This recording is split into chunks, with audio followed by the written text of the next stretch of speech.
Hey, what's up, guys? It's Renaldo here. So, this video is going to focus on the death, or rather the assassination of DJ Warras, also known as Warwick Stock, who was a prominent DJ, radio DJ, TV personality over the last few decades. Very prominent individual, very energetic, spoke about the truth of what is happening in South Africa, clearly anti-government, clearly speaking pro-South Africa in the sense of who and what we truly are and what we can become if we didn't have a corrupt government. Anybody that has watched any of his podcasts or listened to him on radio would know what a ball of energy he was, what an interesting guy he was, and what an absolute loss for South Africa today. I didn't know him personally.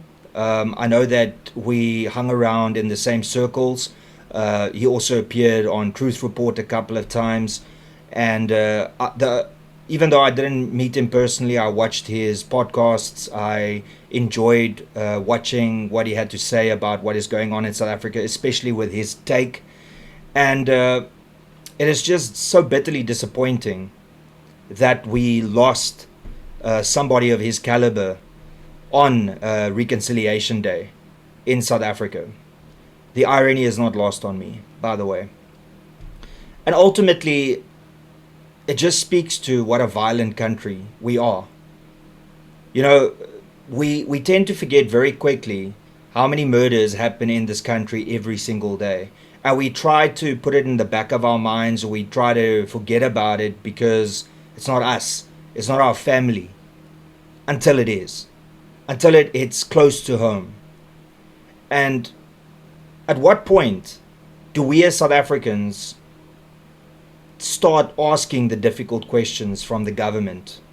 I mean, for how many years now, how many decades now have we had a crime problem in this country where people feel so comfortable to kill people?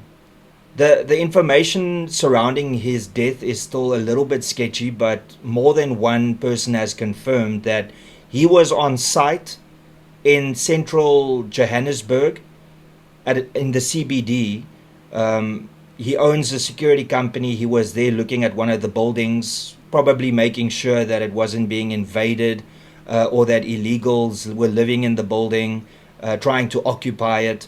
And then when he went outside, or when he was outside, somebody drove by and just killed him, shot him and killed him. Senseless murder. It just speaks to how easy it is for criminals to commit crime in this country. And that they just get in a car, drive past the building with the person there, and many witnesses that can see the license plate of the car, the make of the car, the people in the car, and then they just kill somebody. And they don't give a fuck about the police because they know the chances of them being found and captured and arrested is little to zero. I mean, we've known that we've got a murder problem. For the longest of time, our murder rate is fluctuating between 65 to 86 murders every single day, and the government just does nothing. The government just acts like the rest of South Africa, putting it in the back of their minds or out of their minds, not thinking about it. We've got 170,000 police officers in this country. 30,000 of those are admin at least. That leaves you with 140. You can book off another 20,000 for being sick or being treated for depression or anxiety, which leaves you with 120,000. And this is me being optimistic. Then you cut that in half, and day shift, night shift. So you've got 60,000 police officers to patrol 64 million people. That works out to one police officer for every 1,088 people in this country.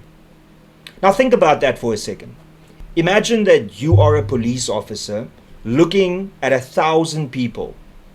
Now arm 70 of that 1,000 people with illegal firearms, add another 100 with knives, and then tell me that you can win that battle.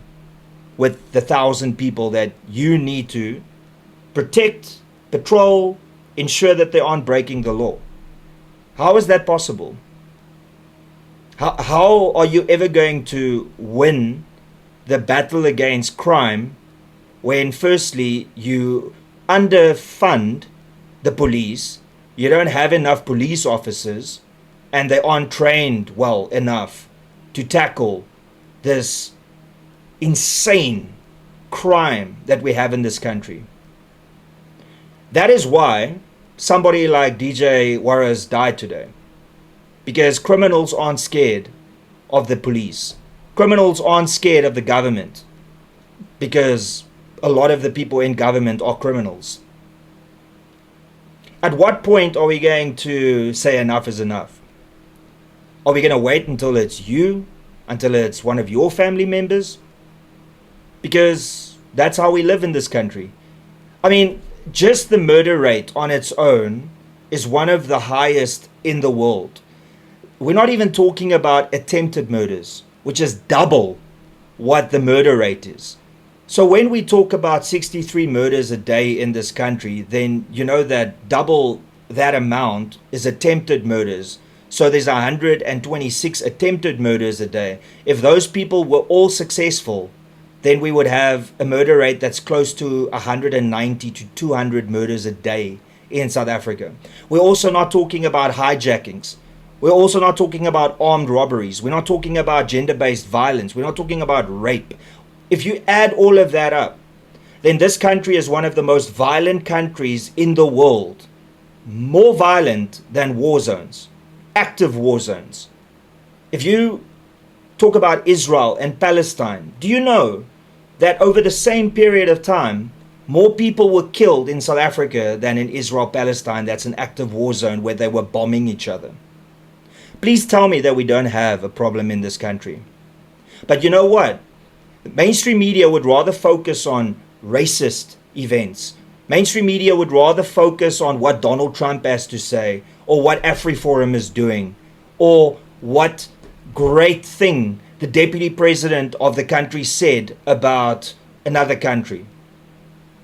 Why isn't every single murder reported on in this country? Because, yes, DJ Warras' murder is being spoken about because he was a popular individual. But what about the other 62 individuals that were brutally murdered on the same day as DJ Warras? What about them? What about their families? And then we have to get to the elephant in the room. At what point in time are we going to look at people that commit these murders and say, we don't want to spend 1.5 million rand on you for a life sentence, for you to get meals, for you to have a roof over your head? Why don't we rather just execute these individuals? Why don't we bring back the death penalty? And you know what? I don't care if this doesn't deter people from committing murder. I just want justice for the family and justice for the victim. And we can talk about the semantics later about whether we trust the court system, how it could be implemented, whether you need 3 judges to overlook when somebody applies for the death penalty. But at what point is the constitution of this country going to be amended by the government to acknowledge that the people being murdered are worth more than the people committing the murders? At what point are we going to realize that their lives are more important than the lives of the murderers? Because at this moment, when every single day you've got more than 60 people being murdered, every single day the victims' lives doesn't matter as much as that of the criminal. And then even if we have to argue whether it's more expensive to kill somebody, to put them to sleep forevermore, than keeping them in jail for the rest of their lives, I don't care. If it costs R1 million more and we know that this person will forevermore not be a danger to society, then let it happen. So if life imprisonment costs 1.5 million rand, and killing this person because he killed somebody else, and that costs 2.5 million rand, I'm willing to say it's all good, spend that extra R1,000,000. Because at what point do the victims in this country actually get justice? At what point does the family of the victims get justice? People live in such terrible conditions in this country that when you send them to prison, it is an upgrade. Because now they get meals and now they get a roof over their head. And you know, you can feel however you want to feel about the death penalty, but just realize that you need to ask yourself how you will feel once it is your mom, your dad, your brother, your sister, your son, your daughter, or even you. How will you feel then? You want to honestly tell me that if you are brutally murdered or brutally raped and then murdered, or somebody breaks into your house, rapes your wife and your daughter, and then kills you, would you want justice? Or would you want that person for the rest of their life to get 3 meals a day with a roof over their head in prison? That is the question that you need to ask yourself. Ultimately, we can't go on like this. We can't go on where innocent, peace-loving South Africans are just brutally murdered every single day because we don't have enough police officers. The government doesn't fund the SAPS enough, and criminals and crime is winning. Something needs to be done. And if that means that we bring back the death penalty and we spend more money, but at least these cretins of society are killed so that they can't kill other innocent individuals, then I'm all for it. And I would love to know what your thought is with regards to this. Should the death penalty return? In my opinion, the death penalty needs to return for 3 things: for murder, for rape, and for child molestation. And we can worry about, how we make sure that the government doesn't get involved at a later stage. I think we all just need to agree that the death penalty needs to come back. And the Constitution talks about the right to life. But what about the right to life of the victim that got murdered? What about that individual? What about the people that will be murdered by that same individual because he wasn't put to death? What about that individual? What about the innocent South Africans that just go about living their lives and then one day they are taken out or their families taken out? It is absolutely insane to think that our government sees no problem with it. Because if our government saw a problem with it, they would have dealt with it a long time ago. But instead, we just act like the murder rate isn't as high as it is.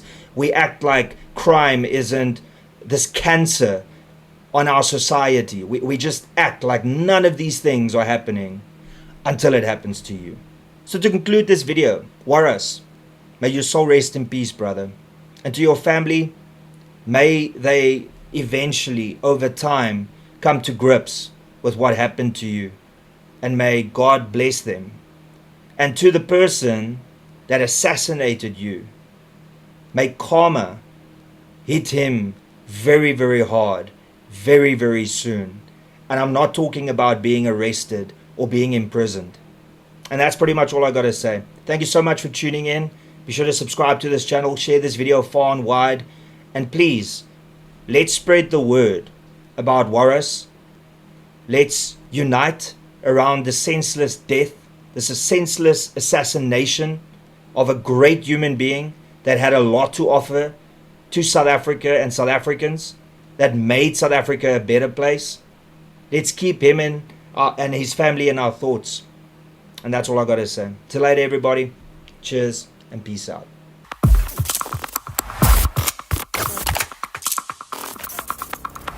You don't even know me, but every time you see me, you say, I wear my massacre.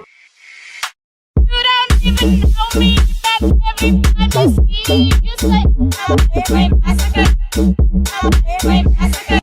You don't even know me, but every time you see me, you say, I wear my massacre. I wear my massacre.